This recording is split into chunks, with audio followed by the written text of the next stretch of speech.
بسم اللہ الرحمن الرحیم الحمدللہ رب العالمین والصلاة والسلام علی خاتم النبین۔ ناظرین محترم السلام علیکم ورحمۃ اللہ وبرکاتہ۔ پروگرام سیرت النبی صلی اللہ علیہ وآلہ وسلم کے ساتھ آپ کا میزبان ڈاکٹر محمود غزنوی اپنے پسندیدہ مذہبی اسکالر جناب شجاع الدین شیخ کے ساتھ حاضر ہے، اپنے نہیں ہم سب کے۔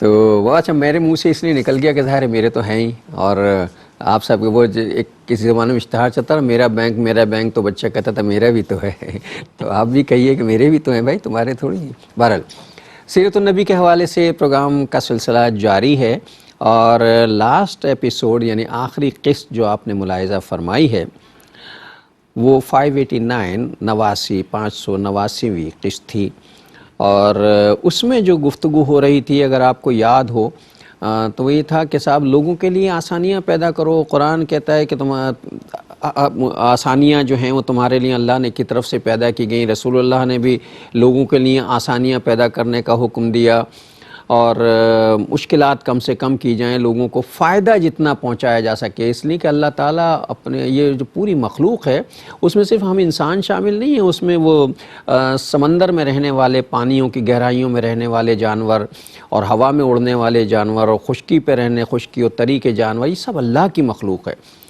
اور اللہ کی مخلوق کے ساتھ رسول اللہ صلی اللہ علیہ وسلم کی سیرت طیبہ سے ہمیں جو ہے بہت سے ریفرنس ایسے ملتے ہیں، حوالے ایسے ملتے ہیں کہ آپ صلی اللہ علیہ وسلم جو ہے جانوروں کے ساتھ بھی شفقت کا معاملہ فرماتے تھے، اور حکم دیتے تھے کہ جانوروں کے ساتھ جو ہے وہ اچھا، یعنی جتنا فائدہ مخلوق خدا کو، یہ جو مخلوق ہے اللہ کی، یہ اللہ کا کنبہ ہے، اور جو اللہ کے کنبے کے ساتھ اچھا سلوک کرتا ہے اللہ اس سے خوش ہوتا ہے، اور جو اس کے کنبے کے ساتھ مشکل معاملات کرتا ہے اللہ تعالیٰ اس سے سخت ناراض ہوتا ہے۔ اب اس بنیاد پر ہم اپنے آپ کو رکھ کے دیکھ لیں کہ ہم کتنی لوگوں کے لیے اور مخلوق خدا کے لیے آسانیاں پیدا کرتے ہیں اور کتنی مشکلات پیدا کرتے ہیں۔ پچھلا پروگرام جو ہے اس میں نے مشکلات کا تذکرہ کیا تھا کہ ہم جو چن کے کوشش کرتے ہیں کسی کو مشکل میں پھنسا دیں اور پھر اس کے مزے لیں، رلاتے ہیں ہم۔ تو اس طرح کی کچھ گفتگو جو ہے ہوئی تھی۔ شجاع صاحب کی طرف چلتے ہیں، ریکیپ لیتے ہیں، پھر انشاءاللہ آگے چلیں گے۔ السلام علیکم۔ وعلیکم السلام ورحمۃ اللہ وبرکاتہ۔ کیسے مزاج ہیں؟ الحمدللہ رب العالمین۔ تو آپ خیریت سے ہیں؟ اللہ کا شکر ہے، الحمدللہ، اللہ کا فضل و کرم ہے۔ موسم کے حالات ویسے کہ ویسے ہی ہیں ابھی تک ویسے ہی ہیں، اور اللہ نہ کرے بیچ میں محسوس بھی ہو سکتا ہے کیا صورتحال ہے، لیکن بہرحال اللہ یہ بھی ممکن ہے، حکمت ہو اللہ کی، اور اللہ کی نعمتوں میں سے موسم کی تبدیلیاں بھی ایک نعمت ہوتی ہیں۔ جی بالکل۔ بسم اللہ الرحمن الرحیم۔ اللہم صلی علی محمد وعلی آل محمد وبارک وسلم۔ رب اشرح لی صدری ویسر لی امری واحلل عقدۃ من لسانی یفقہوا قولی واجعل لی وزیرا من اہلی، آمین یا رب العالمین۔ گزشتہ پروگرام سے مستقل آسانیاں فراہم کرنا، لوگوں کے لیے نفع کا باعث بننا، اس پر ہم کلام کرتے آئے۔ گزشتہ نشست میں اس کے علاوہ ہم نے یہ بھی کلام کیا تھا کہ جو مشکلات اور مصائب آیا کرتے ہیں، کئی مرتبہ یہ لوگوں کے اپنے اعمال و کرتوتوں کی وجہ سے آیا کرتے ہیں، اس پر ہم نے بارہا توجہ دلاتے رہیں گے انشاءاللہ تعالی۔ اور موجودہ حالات کے تناظر میں بھی گفتگو کی تھی ہم نے۔ ایگزیکٹلی، بالکل۔ تو ہم نے یہ کلام کیا تھا، سورہ روم کی آیت نمبر 41 کا حوالہ بھی بار بار آیا ہے، جہاں قرآن کریم میں ذکر آیا کہ ظہر الفساد فی البر والبحر بما کسبت ایدی الناس لیذیقہم بعض الذی عملوا لعلہم یرجعون۔ یہ خشکی اور تری میں فساد مچ گیا لوگوں کے کرتوتوں کی وجہ سے، تاکہ اللہ ان کے بعض اعمال کا مزہ ان کو چکھائے، لعلہم یرجعون، تاکہ وہ لوٹیں اللہ سبحانہ وتعالیٰ کی طرف۔ گویا یہ سخت حالات کا آنا، مشقتوں کا آنا، مشکلات کا آنا، یہ آزمائشیں بھی ہیں، یہ تنبیہات بھی ہیں، اور کچھ کو سزا بھی دی جا رہی ہوتی ہے، لیکن بقیہ لوگوں کو کہا جا رہا ہے کہ لعلہم یرجعون، تاکہ لوگ لوٹیں اللہ کی طرف۔ مشکلات آئیں تو دل نرم ہو جائیں، نہ کہ سخت ہو جائیں اور ہر دھرمی کا مظاہرہ ہو، بلکہ دل نرم ہو جائیں اور لوگ اللہ کی طرف پلٹنے والے بنیں۔ ہم نے اس پر تفصیلاً کلام کیا تھا۔ وہ حدیث مبارک بھی 2-3 مرتبہ پچھلے پروگرام سے ہم نے پیش کی ہے، جہاں نبی اکرم صلی اللہ علیہ وآلہ وسلم نے ارشاد فرمایا، جب کسی قوم میں بے حیائی عام ہو جاتی ہے تو ایسی بیماریاں ان میں پیدا ہوتی ہیں جن کا ذکر پچھلے لوگوں میں نہیں تھا۔ جب کوئی قوم سود خوری میں مبتلا ہو جاتی ہے تو اللہ تعالیٰ آپس کے جھگڑوں اور فسادات میں ان کو مبتلا کر دیتا ہے۔ جب کوئی قوم ناپ تول کی کمی میں مبتلا ہو جاتی ہے تو اللہ تعالیٰ ظالم حکمرانوں کو ان پر مسلط کر دیتا ہے۔ جب کوئی قوم وعدہ خلافی میں مبتلا ہو جاتی ہے تو اللہ بیرونی لوگوں کو ان پر مسلط کر دیتا ہے اور وہ ان کے وسائل کو ہڑپ کر جاتے ہیں. اور جب کوئی قوم زکوٰۃ کو روک لیتی ہے تو اللہ تعالیٰ بارشوں کو روک لیتا ہے. تو یہ وہ کرتوت ہیں جن کے بارے میں قرآن پاک بھی بتا رہا ہے اور نبی اکرم صلی اللہ علیہ وسلم بھی ارشاد فرما رہے ہیں کہ اس کی وجہ سے کبھی قتل و غارت گری، کبھی نئی نئی بیماریاں، کہیں بارشوں کا روک لیا جانا، کہیں ظالم حکمرانوں کا مسلط کیا جانا، کہیں بیرونی لوگوں کا مسلط کر کے لوگوں کے اموال کو تباہ کرنے کا معاملہ. آج یہ ہمارے حالات نہیں ہیں. اس پر ہم نے توجہ دلائی. پھر ہم نے یہ بھی توجہ دلائی کہ اس کا کوئی حل نہیں سوائے اس کے کہ رجوع الی اللہ کا معاملہ ہو اور توبہ کا معاملہ ہو. اور توبہ انفرادی تو ہے ہی ہے، اجتماعی توبہ کی ضرورت ہے. یونس علیہ السلام کی قوم کا بار بار ہم نے ذکر کیا. سورہ یونس کی آیت نمبر 98 میں 98 میں ذکر آتا ہے کہ جب اس قوم پر عذاب کے آثار آنا شروع ہوئے تو قوم ڈر گئی اور سارے کے سارے لوگ اپنے گھر والوں کو لے کر، بچوں کو، عورتوں کو، بوڑھوں کو، جانوروں کو لے کر، تفاسیر میں ہے، میدان میں آ گئے اور اللہ کے سامنے جھک گئے. اللہ نے آئے ہوئے عذاب کو ٹال دیا. پھر ہم نے کلام کیا کہ سچی توبہ کیا ہے؟ گناہوں کو چھوڑنا، انفرادی طور پر بھی اور اجتماعی طور پر بھی. مملکت خداداد پاکستان کا ہم نے درد دل سے بار بار ذکر کیا. ہمارا سب سے بڑا جرم کیا ہے؟ ہم نے ملک اسلام کے نام پر حاصل کیا اور شریعت اسلامی کو ہم نے نافذ نہیں کیا. اس وجہ سے اللہ تعالیٰ ناراض ہو رہا ہے ہم سے. کبھی زلزلے، کبھی طوفان، کبھی سیلاب اور کبھی مہنگائی کا طوفان، کبھی اور ظلم و ستم کے معاملات. اللہ ہلا رہے ہمیں. تو خدا رحم اللہ کی طرف رجوع کریں. اور ایک بات یہ بھی ذکر کی تھی کہ وَمَن يَتَوَكَّلْ عَلَى اللَّهِ فَهُوَ حَسْبُهُ. سورہ طلاق کے شروع میں آتا ہے جو اللہ پر توکل کرے اللہ اس کے لیے کافی ہو جائے گا. اللہ کے لیے پاکستان کے 22-23 کروڑ لوگوں کا معاملہ، اللہ تعالیٰ کی اس چھوٹی سی دنیا یعنی پوری کائنات کو دیکھیں. اول تو پوری ایکسپلور نہیں ہو سکی تو یہ دنیا ہماری ایک نقطہ ہے اس کے اندر، رائی کا دانہ، رائی کا دانہ. اللہ کے لیے 7 ایگزیکٹلی تو اللہ کے لیے 7-8 ارب انسان جو زمین پر رہتے ہیں کوئی مشکل نہیں. وہ پوری کائنات کی مخلوقات کو دینے والا ہے. اس کے لیے ہمارے مسائل دور کرنا کوئی مشکل نہیں. لیکن شرط یہ کہ پکی سچی توبہ لے کر اللہ کے حضور آئیں اور پلٹیں، گناہوں کو چھوڑیں، وفاداری پر آئیں. اللہ تعالیٰ حالات کے بدلنے پر قادر ہے. یہ جو مسائل آتے ہیں اسے بھی اللہ کی نعمت سمجھنا چاہیے. ہم ناشکریاں تو کرتے رہتے ہیں، قیامت آ گئی، مشکل ہو گئی، مہنگائی ہو گئی، یہ ہو گیا. اسے بھی اللہ کی نعمت سمجھنا چاہیے، اس لیے کہ یہ اللہ کی نعمت اس طرح ہے کہ اگر ہم بھٹک رہے ہیں اور ہمیں اپنے بھٹکنے کا احساس نہیں ہو رہا تو اللہ تعالیٰ کے انڈیکیٹر ہیں یہ سارے کے سارے جو ہمیں اس بات کی توجہ دلاتے ہیں کہ تم غلط سمت میں جا رہے ہو، میری طرف واپس آ جاؤ. اور اللہ تعالیٰ اس معاملے میں بڑے رحیم و کریم ہیں کہ اگر ان کے دربار میں آ کر آدمی کو احساس ہو جائے، اصل مسئلہ سارا احساس کا ہے.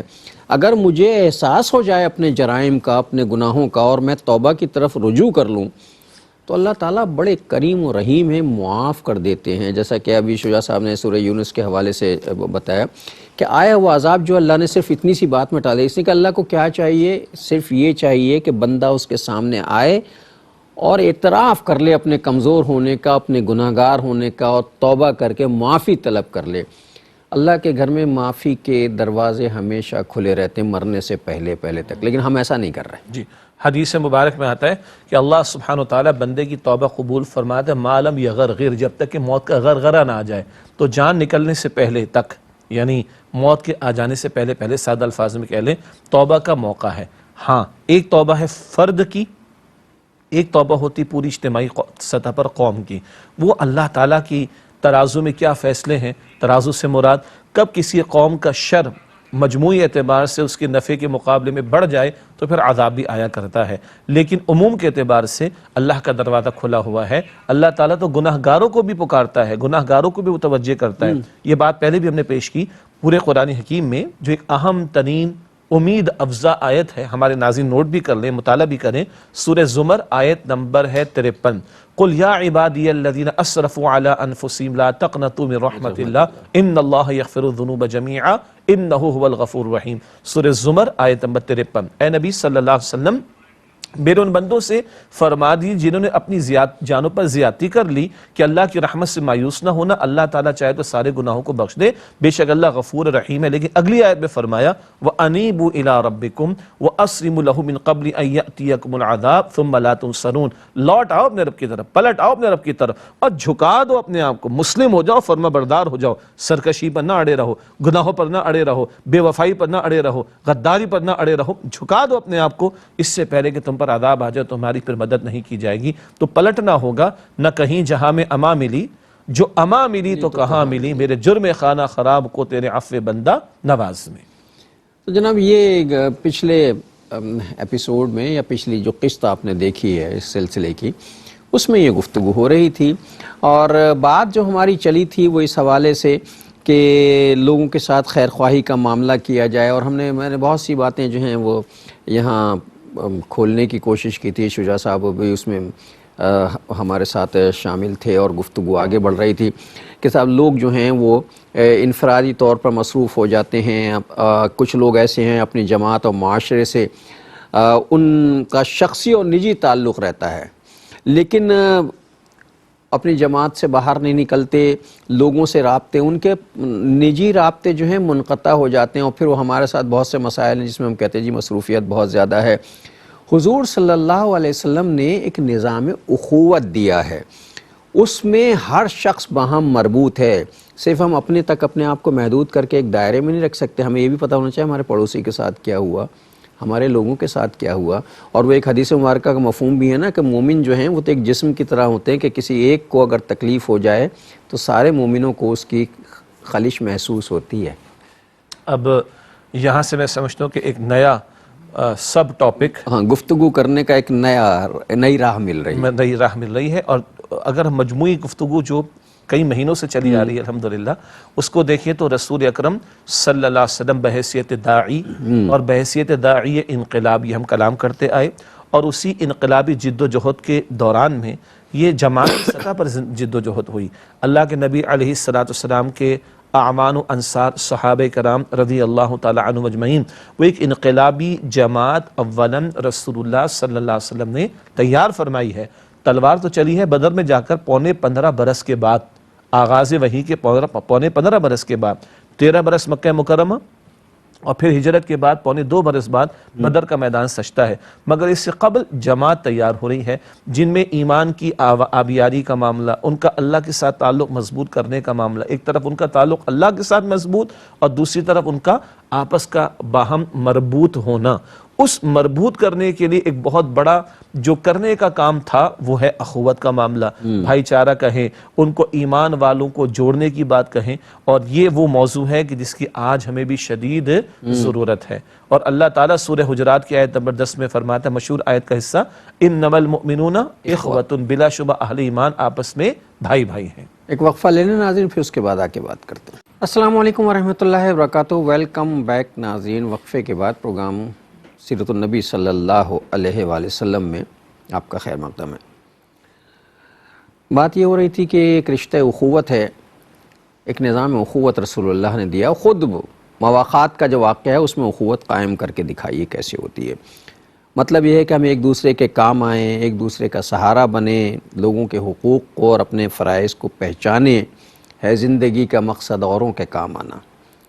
تو یہ مخلوق خدا کے ساتھ جو ہمارا ریلیشن شپ ہے، ہم اپنا جائزہ لیں یہ کتنا کمزور ہوا ہے، اتنا کمزور ہوا ہے کہ ہم ایک گھر میں رہنے والے اگر زائد افراد ہیں، 6 7 8 افراد ہیں، تو ہمارے آپس میں رابطے نہیں ہیں۔ سوائے اس کے کہ محلے کو دیکھیں کیا، اور ہم یہ تجربے تو زندگی میں ہمارے ہوتے ہیں نا، آپ کسی بڑی آبادی، ایلیٹ طبقے کی آبادی کو چھوڑ دیجئے، مطلب متوسط طبقے کی آبادی میں چلے جائیں جہاں اللہ نے کچھ لوگوں کو صاحب استطاعت بنایا ہے، اور آپ پوچھیں پڑوس میں شجاع صاحب کہاں رہتے ہیں، پتہ نہیں، مجھے تو نہیں معلوم کہاں، حالانکہ شجاع صاحب پڑوس والے گھر میں رہتے ہیں۔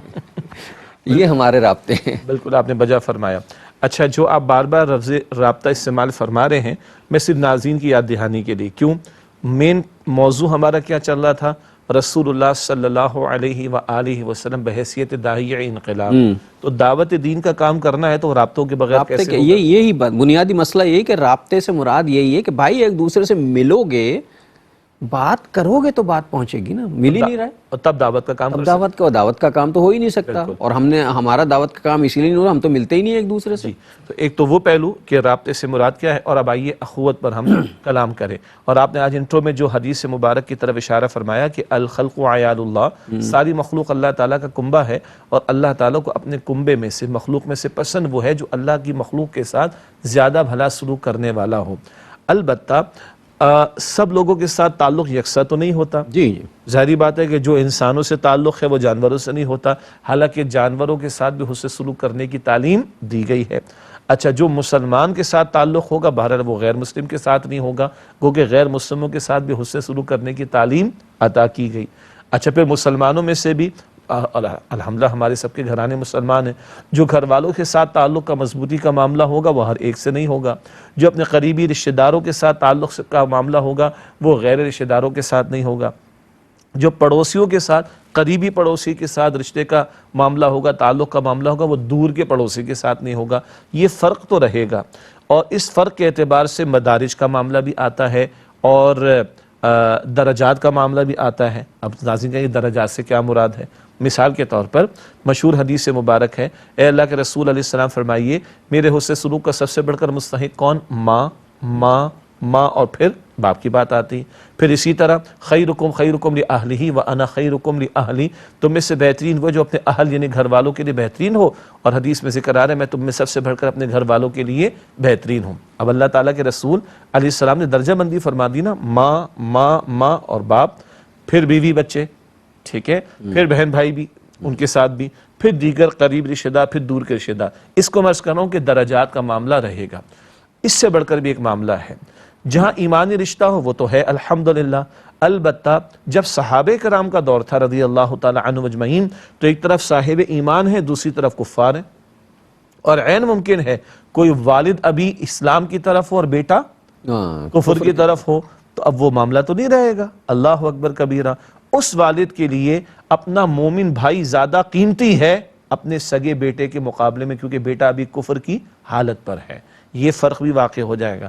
اب آئیے مسلمان معاشروں کے اندر بڑی عجیب اور ذرا بھاری بات آ رہی ہے میری زبان پر، ہم روزانہ نماز وتر میں دعائے قنوت کا اہتمام کرتے ہیں۔ یہ بھی بہت ہی ہلا دینے والا معاملہ ہے یہ جی، اور اس دعائے قنوت میں ہم بڑے دعوے کرتے ہیں۔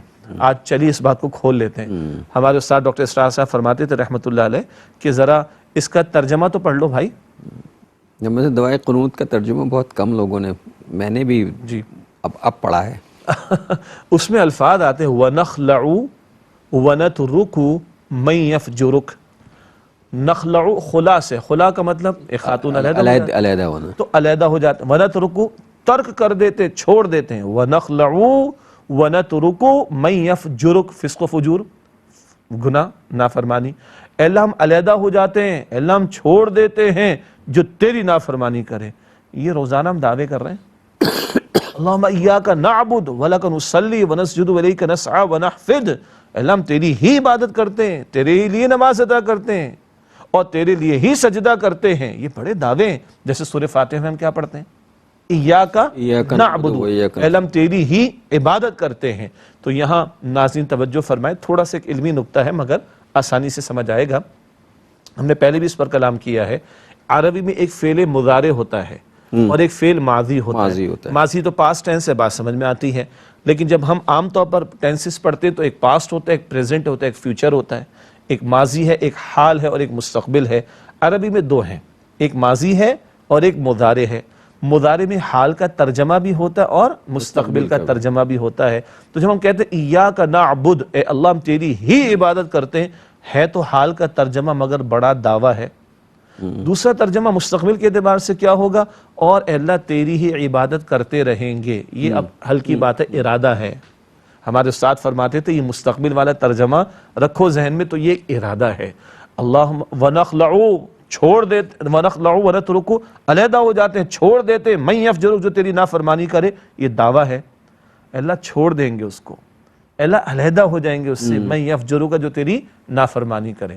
تو ایک تو ہمارے ناظرین سے گزارش ہے کہ دعائے قنوت کا ترجمہ یاد کریں اور یہ دونوں ترجمے ذہن میں رکھ لیں۔ گرامیٹیکلی دونوں ترجمے ممکن ہیں، حال کا بھی اور مستقبل کا بھی۔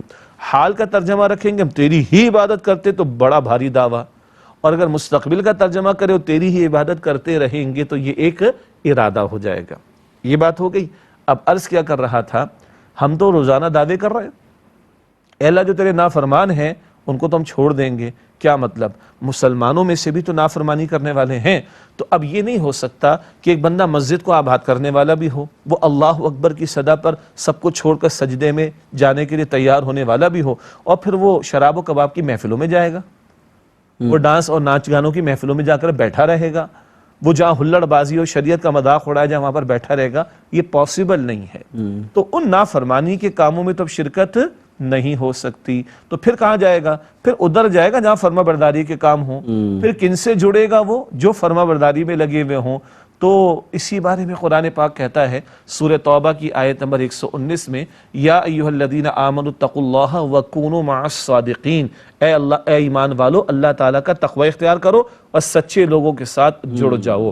تو جو اخوت کی ہم نے بات کی ہے، بھائی چارے کی بات کی ہے، اس کے ذیل میں حسن سلوک بھی آئے گا، تعلق بھی آئے گا، مگر سب کے ساتھ تعلق ایک جیسا نہیں ہوتا، اس کے درجات کا معاملہ ہو جائے گا۔ ایک بڑا فرق ہوتا ہے اسلام اور کفر کا، تو بات ہی مختلف ہو گئی، لیکن کبھی کبھی مسلمانوں کے درمیان بھی اس طرح کی نوبت آ سکتی ہے۔ تو ایک صاحب ایمان اللہ کا فرما بردار رہے گا، نافرمانی کے کاموں میں شرکت نہیں کرے گا، ان کو تقویت نہیں دے گا۔ ہاں، جو نافرمانی کے کاموں میں مبتلا ہیں ان سے رابطہ رہے گا تاکہ ان کو بھی دعوت دی جائے، ان کی بھی اصلاح کی کوشش کی جائے۔ یہ تو ہوا وہ دعوے میں، وہ تعلق میں گرم جوشی نہیں ہوگی۔ ہاں، ہو نہیں سکتا نا۔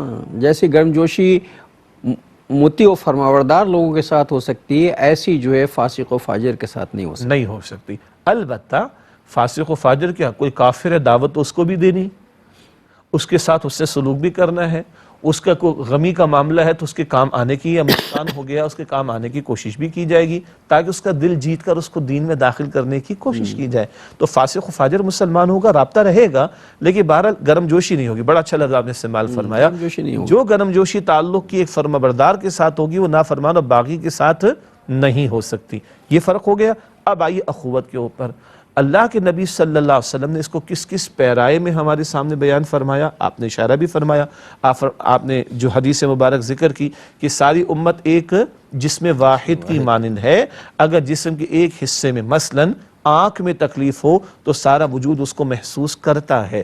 اسی طرح اللہ کے نبی صلی اللہ علیہ وسلم فرمایا کہ مسلمانوں کی باہمی محبت کا معاملہ کیسا ہے بھلا؟ جیسے ایک عمارت ہو کہ ایک اینٹ دوسری اینٹ سے ملتی ہے تو دیوار اور عمارت مضبوط ہوتی ہے، ایک مسلمان دوسرے مسلمان کے ساتھ جڑے گا، ملے گا تو یہ اسلام کے ماننے والوں کی عمارت مضبوط ہوگی۔ یہ ساری امت کے بارے میں حضور فرما رہے ہیں صلی اللہ علیہ وسلم، اور آپ نے بجا ارشاد فرمایا کہ آج ہم غور کریں، کیا آج امت میں، بلکہ بڑے پیارے الفاظ ایک بزرگ کے ہیں، امت میں امت پناہ موجود ہے؟ امت پناہ سے مراد کیا ہے؟ کیا امت کے افراد کے درد کو اپنا درد، اور ان کی تکلیف کو اپنی تکلیف، اور ان کی مصیبت کو اپنی مصیبت، اور ان کی پریشانی کو اپنی پریشانی ہم سمجھتے ہیں؟ امت کے افراد کے درد، تکلیف اور مصیبت اور پریشانی کو اپنا درد اور مصیبت اور پریشانی اور تکلیف کیا ہم سمجھتے؟ یہ ہے سوالیہ نشان، اور اس اخوت کا تقاضا تو ہے کہ سوالیہ نشان کا جواب پازیٹیو میں، یس میں تلاش کرنے اور اختیار کرنے کی کوشش کی جائے۔ اسی بات کا تو رونا ہے کہ آج غیروں کی ڈیوائڈ اینڈ پالیسی کا معاملہ کہ ان کو تقسیم کرو، ان پر حکمرانی کرو، وہ بھی ان کی سازشیں چل رہی ہیں، اور کچھ اپنوں کا معاملہ یہ ہے کہ دنیاوی مفادات، کہیں کرسی اور اقتدار، کہیں دولت کا نشہ اور دولت کی محبت، کہیں اپنی ہی نفع کی فکر کرنا، یہ جو منفی موٹیوز ہیں یہ اوپر آ گئے ہیں، اور دین، ایمان، اللہ اور اس کے رسول علیہ السلام کی تعلیم، دین کے ساتھ جڑنا، دین کو ترجیح اول بنانا، یہ بات چلی گئی نیچے۔ مثلا میں 2-3 حدیث آپ کے سامنے عرض کر دوں۔ اللہ کے نبی صلی اللہ علیہ وسلم نے ارشاد فرمایا لِكُلِّ أُمَّةٍ فِتْنَةٌ وَفِتْنَةُ أُمَّتِيَ الْمَالِ، ہر امت کا کوئی فتنہ ہوتا ہے جس میں اس کو مبتلا کر کے آزمائش میں ڈالا جاتا ہے۔ اس امت کا، میری امت کا فتنہ کیا ہے؟ وہ مال ہے۔ آج مال بنانے بچانے کی خاطر شریعت کے کتنے احکامات کو پامال کیا جا رہا ہے۔ تو یہ اللہ کے نبی علیہ السلام نے وضاحت کے ساتھ بات رکھی ہے۔ اس فطرے کی اندر مبتلا ہوں گے تو پھر امت کہاں رہی؟ پھر تو مفاد اوپر آ گیا، مفاد اوپر آ گیا۔ ناظرین ایک وقفہ لے لیں پھر آ کے بات کرتے ہیں۔ السلام علیکم ورحمۃ اللہ وبرکاتہ، ویلکم بیک ناظرین۔ وقفے کے بعد پروگرام سیرت النبی صلی اللہ علیہ وآلہ وسلم میں آپ کا خیر مقدم ہے۔ اصل میں درد دل کی بات ہے، آپ اسے سیاست نہ سمجھیے گا، یہ سیاست نہیں ہے، یہ خدا نخواستہ کوئی ایسی بات بھی نہیں ہے کہ جسے آپ سے ایک اجتماعی جو ہے فیلنگ ہے، ہماری فیلنگ ہے اجتماعی حوالے سے کہ ہم سب کب تک آخری کرتے ہیں۔ دنیا بھر میں ہمارے ساتھ جو کچھ ہو رہا ہے، میں کیسے ممکن ہے کہ ہم کلمہ گو بھی ہوں، اللہ کی اطاعت و فرمانبرداری کرنے والے بھی ہوں، 5 وقت یہ کہنے والے ہوں اللہم ایاک نعبد و ایاک نستعین، اور پھر اللہ تعالی ہمارے ساتھ یہ سارے معاملات کر رہے ہوں۔ تو معاذ اللہ استغفر اللہ، اللہ تعالیٰ کوئی ظالم تھوڑی ہیں کسی کے ساتھ غیر منصفانہ، وہ تو رحیم و کریم ہے. پھر ہمارے ساتھ یہ سب کچھ کیوں ہوتا ہے؟ تو جس شجاع صاحب نے پہلے کہا تمہارے کرتوتوں کی وجہ سے ہوتا ہے یہ سب کچھ. اور سنیے، وقفے سے پہلے حدیث مبارک پیش ہوئی کہ ہر امت کا کوئی فتنہ ہوتا ہے. حضور علیہ الصلاۃ والسلام نے فرمایا کہ میری امت کا فتنہ مال ہے. اور آج دیکھ لیں نمبر آج مال کی ہوس میں مطلب ہم اس نہج پہ آ گئے ہیں کہ اگر کل اللہ نہ کرے ضرورت پڑے تو ہم اپنے آپ کو بیچنے کو تیار ہیں، پیسے دے دو مجھے خرید لو. بالکل. حدیث مبارک سنیں کس قدر رسالت مآب صلی اللہ علیہ وسلم کے کلام میں ہمارا تجزیہ پیش کر دیا گیا اور واضح کر کے پیش کر دیا گیا. حدیث ہے ابو داؤد شریف میں، مشہور حدیث ہے. اللہ کے نبی صلی اللہ علیہ وسلم نے ارشاد فرمایا ان قریب قومیں ایک دوسرے کے ساتھ مل کر ایک دوسرے کو تم پر مسلمانوں پر حملہ کرنے کی ایسے دعوت دیں گی جیسے کسی دعوت کے موقع پر دسترخوان سجا دیے جانے کے بعد صاحب خانہ یا خاتون کی طرف سے کہا جاتا ہے کہ آئیے اور کھانا کھا لے، اور لوگ کھانے پر ٹوٹ پڑتے ہیں. ہمارے محاورے میں، ہمارے معاشرے میں جیسے ٹوٹتے ہیں نا، ایسا لگتا ہے جیسے یہ زندگی کا پہلا اور آخری کھانا ہے. جی. تو حضور علیہ الصلوۃ والسلام نے ارشاد فرمایا ایسے قومیں ایک دوسرے کو دعوت دیں گی آؤ اور ٹوٹ پڑو. کس پر؟ تم مسلمانوں پر. صحابہ کرام رضی اللہ تعالی عنہ اجمعین نے عرض کیا اللہ کے نبی صلی اللہ علیہ وسلم کیا ہماری تعداد کم ہوگی؟ فرمایا کہ بل انتم کثیر، تمہاری تعداد تو بہت زیادہ ہوگی. پھر عرض کیا اللہ کے رسول علیہ الصلوۃ والسلام تعداد اگر زیادہ ہوگی تو پھر یہ حالت کیوں ہوگی؟ آج تقریباً کم و بیش 1.25 سے 2 ارب مسلمان ہیں زمین پر. ہر چوتھا یا کم از کم 5واں بندہ دنیا میں مسلمان. تو اللہ کے پیغمبر تعداد اگر زیادہ ہوگی تو پھر یہ حالت کیوں کہ قومیں ہم پر حملہ ہونے کی ایک دوسرے کو دعوت دیں گی. آپ نے فرمایا کہ تم میں وہن پیدا ہو جائے گا. اللہ کے رسول علیہ السلام وہن کیا ہے؟ فرمایا حب الدنیا و کراہیت الموت، دنیا کی محبت اور موت سے نفرت. دنیا کی محبت اور موت سے نفرت جب تم میں یہ پیدا ہوگا معاملہ تو لوگ ایک دوسرے کو دعوت دیں گے آؤ ان پر حملہ کریں. پچھلے 100 برس اٹھا لیں، پچھلے 100 برس میں سب سے زیادہ لاشیں کس کے گرے؟ مسلمانوں کے. پچھلے 100 برسوں میں 80 کروڑ کم و بیش افراد کو اپنے گھر بار کو چھوڑنا پڑا مسلمان ممالک سے، کیونکہ غیروں نے ان پر آ کر انویژن کیا. یہ وجہ کیا ہے آخر؟ یہ حدیثیں بتا رہی ہیں تم دنیا کی محبت میں ڈوب گئے اور تم نے دین کو ترجیح نہیں دی. تم نے دنیا کو ترجیح دے دی دین کے مقابلے میں. تمہیں موت سے نفرت ہوگی، تم مرنے کو تیار نہیں ہو، تم دنیا کی محبت کے اندر ڈوبے ہو. جب یہ ہوگا تو اللہ کے نبی صلی اللہ علیہ وسلم الصادق المصدوق ہیں، سچے ہیں اور جن کی تصدیق کی گئی ہے، وہ فرما رہے یہ ہوگا اور آج ہو رہا ہے. یہ حدیث مبارک کس قدر ہم پر صادق آ رہی ہے. ناظرین محترم، یہ لمحہ فکریہ ہے. موجودہ حالات کے تناظر میں بھی دنیا بھر میں، صرف ہمارے ملک کی بات نہیں، دنیا بھر میں مسلمانوں کے حوالے سے، اور یہ کوئی نہ سیاسی بات ہے اور نہ کوئی ایسی بات ہے کہ ہم کوئی ایسی بات کر رہے ہیں کہ جس سے باہمی نفرتیں پیدا ہوتی ہوں. کچھ نہیں، اپنے اعمال کی بات ہو رہی ہے. ہمارے اپنے اعمال ایسے ہوئے ہیں جس کی وجہ سے ہم ذلت و خواری میں ہیں، اور اس کا واحد حل جو ہے وہ ہم ڈسکس کر چکے ہیں، پہلے بھی کرتے رہے ہیں، اور وہ یہ کہ ایک دوسرے سے رابطہ کیجئے، ایک دوسرے کو سمجھائیے، ایک دوسرے کو بتائیے کہ یہ اجتماعی توبہ کا وقت ہے. سب کچھ ٹھیک ہو سکتا ہے، ایسا نہیں ہے کہ کچھ بھی نہیں ٹھیک ہے، سب کچھ آنے واحد میں ٹھیک ہو سکتا ہے اگر رب راضی ہو جائے. اور رب راضی ہونے کا طریقہ یہ کہ اجتماعی طور پر کہہ دیجئے کہ ہم سے کوتاہی ہوئی، ہمیں معاف کر دے. وہ ایک سجدہ جسے تو گراں سمجھتا ہے 1000 سجدوں سے دیتا ہے آدمی کو نجات. بہت سجدے ہو گئے. عجیب بات اگلی حدیث مبارک انکار کر دینا سب سجدہ کرنے سے. حدیث مبارک میں آتا ہے، بخاری شریف کی روایت ہے، تعیس عبد الدینار و عبد الدرہم، ہلاک ہو گیا درہم کا بندہ اور دینار کا بندہ. بندہ تو بننا ہے اللہ کا، بت بنا کے رکھا ہوا ہے درہم دینار مال و دولت کا، اس کی سیوا ہو رہی، اس کی پوجا ہو رہی ہے.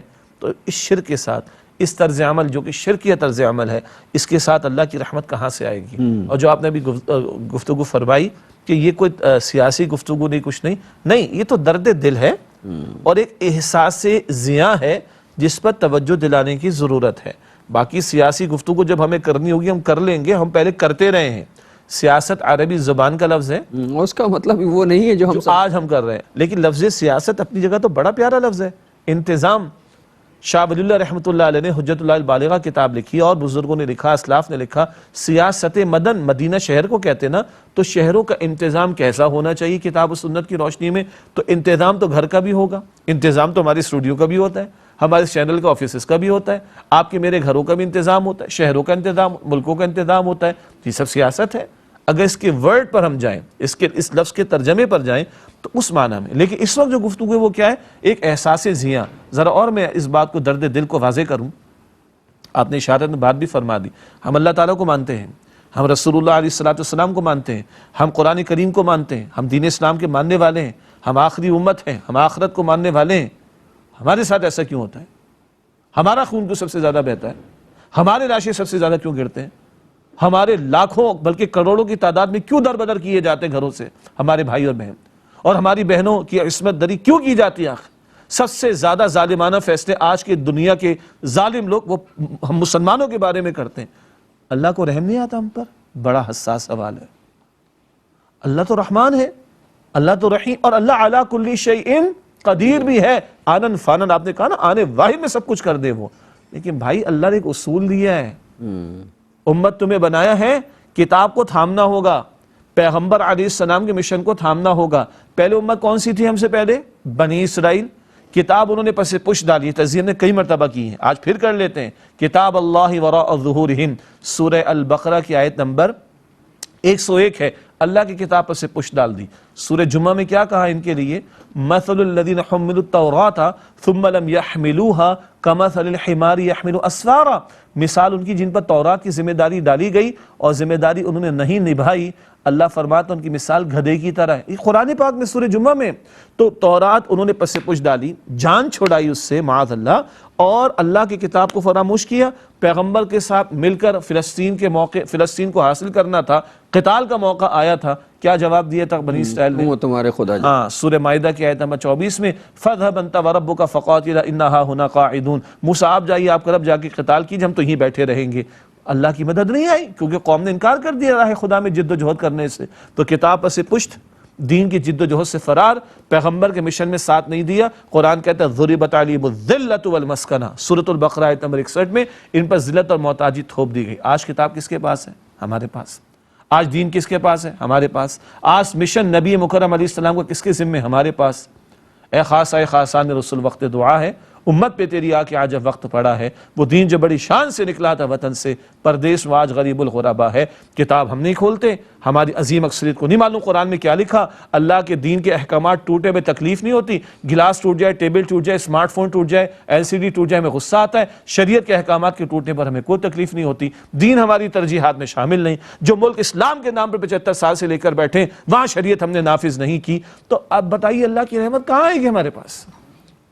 پھر وہی ہوگا جو قرآن نے سورہ بقرہ میں کہا ہے کہ ہم نے ذلت مسلط کر دی ان پر۔ استغفر اللہ ربی من کل ذنب واتوب الیہ۔